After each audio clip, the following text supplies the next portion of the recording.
সংগ্রামশালা panchayat চংবাড়ি 2024 বিশিনী BJP নি চংজা candidate বামুচা block nomination লিখা কাইশো হিমবতক নিবিশিংতি ও হিমবতক কালীবাজানি শিবি Changi Joyda লাহাতি হিমবতক লাই বামুচা block phi মথাগিকা ও শালি হিমবতক ফাই মানচাখা মোহনকনি এমএলএ হাইকে বাহাসিনি চিং ফেরাংতে হুবার বেদিক নি মন্ত্রী রতলাল নাথ টিটিডিসি নি ইএম রুনিয়ন দেববর্মা বামুচিয়ানি কচাপ এমএলএ কৃষ্ণদন দাস নখবই বিজেপি নি কুবনি আদুংল ও শালো বামুচা ব্লক নি বিশিং 20টা পঞ্চায়েত নি বিশিং 10টা পঞ্চায়েতে 12 জন পঞ্চায়েত সমিতি নি বিজেপি নি চংজা ক্যান্ডিডেট नॉमिनेशन बलाइया फरका और शालो मंत्री रतनलाल नाथ कक्तमा थुमने रोकने बस गांव फाई तामशका खराम रे दिच्छे निमाम करिब শেষ দিন বামুটিয়া ব্লকের মনোনয়ন দাখিল হয়েছে কি প্রতিক্রিয়া ভোটারকে কেন্দ্র করে আমরা 16 তারিখে কিছু মনোনয়ন পত্র বামুটিয়া ব্লকে জমা দিয়েছি আজকে শেষ দিন আজকে আমরা টোটাল আমাদের বামুটিয়া ব্লকে গ্রাম পঞ্চায়েতের 214টা আসন 214টা আসনের মধ্যে আমরা বিজেপি তীব্রামতা যৌথভাবে আমরা লড়াই করছি এবং 4টা আসন আমরা তীব্রামতাকে দিয়েছি এবং ঐক্যবদ্ধভাবে আমরা লড়াই করছি আজকে বাকি যত আসন আছে সবগুলিতে আমরা মনোনয়নপত্র জমা দিচ্ছি আমাদের বিশ্বাস আমরা প্রত্যেকটি আসনে বিপুল ভোটের ব্যবধানে জয়ী হব এবং আমরা বিরোধীদের অনেকের রিকোয়েস্ট করা হয়েছে যদিও আমাদের দায়িত্ব কর্তব্য নয় এটা বিরোধীদের মনোনয়নপত্র জমা দেওয়ার কথা তারপরেও আমাদের এলাকার প্রাক্তন জনপ্রতিনিধি এবং আমাদের মন্ডল প্রেসিডেন্ট তারা রিকোয়েস্ট করেছে বিরোধীরা যদি মনোনয়নপত্র তাদের জন্য ডেট ফিক্স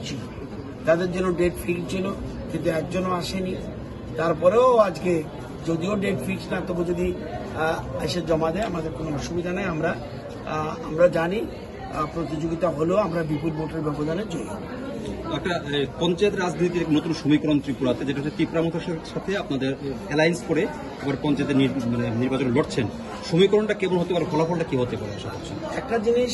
মনে রাখবেন আমাদের মেজরিটি ছিল ত্রিপুরা বিধানসভায় বিজেপির মেজরিটি ছিল তারপরেও আমাদের কেন্দ্রীয় নেতৃত্ব তীব্রামতার সাথে সমঝোতা করেছে এটার যুক্তি হলো রাজ্যে যাতে একটা পিসফুল পরিবেশ স্থাপন হয় এবং জাতি জনজাতির মধ্যে ঐক্যতা স্থাপন হয় এবং ডেভেলপমেন্টের জন্য এই জিনিসটা অত্যন্ত জরুরি সেই জন্য আমরা ঐক্যবদ্ধভাবে লড়াই করছি যদিও নন ট্রাইবাল বেল্ট এডিসির বাইরে তাদের সমর্থক কম তবুও আমরা এটা গুড গেস্টার অর্থাৎ আমরা যেহেতু মন্ত্রিসভায় আছি আমাদের দায়িত্ব কর্তব্য তাদের নিয়ে একসাথে আমরা লড়াই করা এটাই আমরা করছি এবং আগামী দিনে যখন এডিসি ভিলেজ কমিটি নির্বাচন সেখানেও আমরা যৌথভাবে লড়াই করব তো আমার বিশ্বাস বিজেপি তীব্রামতা যে শক্তি সেই শক্তির কাছে বিরোধী দল যত আছে ত্রিপুরা রাজ্যে সব একজোট হলেও তাদের পক্ষে আসন পাওয়া কঠিন হয়ে দাঁড়াবে বিশেষ করে জেলা পরিষদ এবং পঞ্চায়েত সমিতি তারা পাওয়া কঠিন হবে কিন্তু গ্রাম পঞ্চায়েতে কিছু কিছু আসন পেলেও পেতে পারে ধরুন 6,000 উপরে আসন পেয়েছে 8-10টা 20টা আসন পেতেই পারে কিন্তু তাও তাদের কতটুকু সমর্থক আছে এটা বোঝা যায় আমরা সেই জন্য ওপেন করছি আমরা সেটা লাস্ট দিন অর্থাৎ বিরোধীরা আজকে এখানে বামুটিয়া ব্লক কি করেছে আগে তোমরা সব জমা দাও বিরোধীদের স্কোপ করে দিয়েছে আজকে আমরা সেই জন্য তীব্রামতা এবং বিজেপি ঐক্যবদ্ধভাবে এখানে মনোনয়নপত্র জমা দিচ্ছি আজকে আমাদের আগরতলাতে জেলা পরিষদের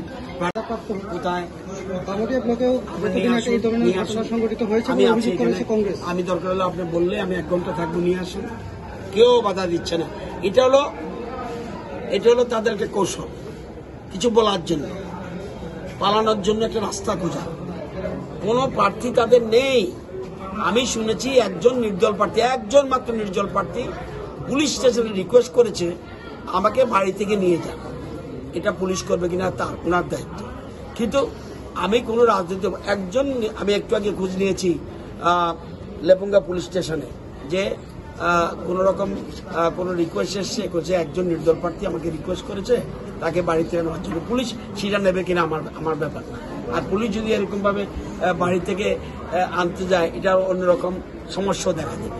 আমি যতটুকু জানি আসলে তাদের কোনো গণভিত্তি নেই জনসমর্থন নেই এগুলো বাস্তব জীবন দেখুন তো দেখি নন এডিসি এলাকায়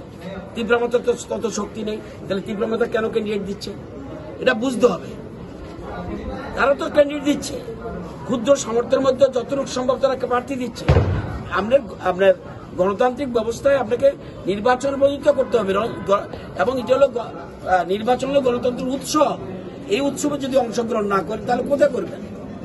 আসলে ওরা পালানোর রাস্তা করছে, একটা বোঝাতে চাইছে ওরা বাধা পাচ্ছে। আপনি বলুন তো কোথায় বাধা আছে? এখানে হিউজ সিকিউরিটির ব্যবস্থা আছে, এই তো সামনে টিএসআর ভর্তি আছে, সামনেও আমি লোক দেখেছি, সব আসছে যাচ্ছে, কেউ তো বাধা দিতে কোনো দেখলাম না আমি। সুতরাং এটা তাদের একটা কৌশল।